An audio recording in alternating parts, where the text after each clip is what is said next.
Bonjour, nous sommes le jeudi 11 juin 2026 et le sujet est Starlink d'Elon Musk. 100 000 satellites en orbite, le projet fou d'Elon Musk pour Starlink. Actuellement, ils sont entre 9 000 et 10 000 satellites en orbite basse. On avait vu l'année dernière des méga constellations, des projets de la Chine avec double constellation de 90 000 à 100 000 satellites chacun. Donc 180 000 à 200 000 satellites en orbite. L'orbite sera-t-elle bientôt la propriété des méga-constellations? On voit déjà qu'avec les milliers de satellites en orbite, en ce qui concerne Starlink, ça perturbe déjà l'observation des étoiles. Il y a eu beaucoup de critiques concernant ces satellites qui restent en activité 5 ans. C'est vraiment très peu. Il ne se passe pas une semaine sans qu'Elon Musk, Jeff Bezos ou la CNSA, l'agence spatiale chinoise, ne prennent la parole pour annoncer toujours plus de satellites en orbite. Quel intérêt quand on sait que 99% du trafic internet mondial se fait par le câble. Après, c'est compréhensible que dans certaines zones blanches, il faille des satellites ou des ballons en très haute altitude. Après des dizaines de milliers de constellations ou des dizaines de milliers de satellites par constellation, c'est vraiment de la pollution, sachant que déjà dans l'espace, il y a des centaines de milliers, voire des millions de débris. Alors le risque de collision va être augmenté. Dans cette course à l'espace et à l'orbite, le nombre de satellites en orbite est une donnée cruciale.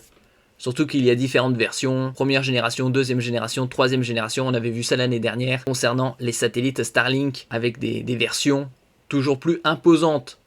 N'oubliez pas de vous abonner pour plus de news sur le monde de la high-tech ainsi que les bons plans, également sur mon Twitter et en description sous toutes mes vidéos. Vous pouvez les retrouver dans mes playlists et voir mes articles sur mon blog, tous les liens seront en description.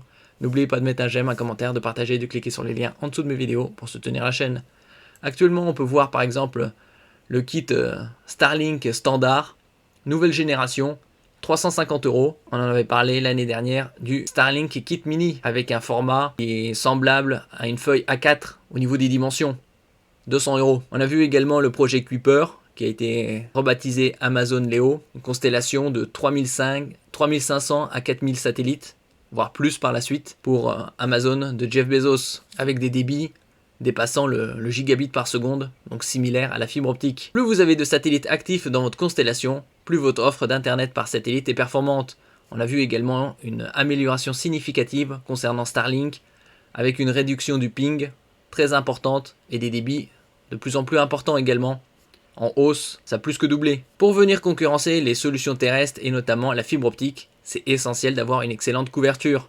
Après la fibre optique, on a au minimum du 1 gigabit et une couverture nationale de plus de 90%. Certaines offres vont jusqu'au 8 gigabits selon les zones éligibles, en bidirectionnel, c'est-à-dire émission-réception. C'est essentiel d'avoir une excellente couverture. 10 fois plus de satellites. Dans cette optique, Elon Musk vient d'annoncer vouloir atteindre les 100 000 satellites avec sa constellation Starlink. Ce chiffre démentiel est 10 fois supérieur au nombre de satellites actuellement présents en orbite. 10 413, dont une vingtaine inactifs. Ce n'est pas la première fois qu'Elon Musk fait des annonces grandiloquentes de la sorte. On pourrait même dire que le multimilliardaire sud-africain, qui va bientôt atteindre les 1000 milliards, le premier billionnaire, le multimilliardaire sud-africain de naissance est coutumier du fait.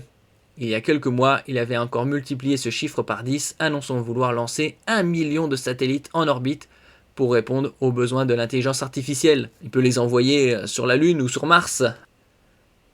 Un calendrier flou. Est-ce réaliste?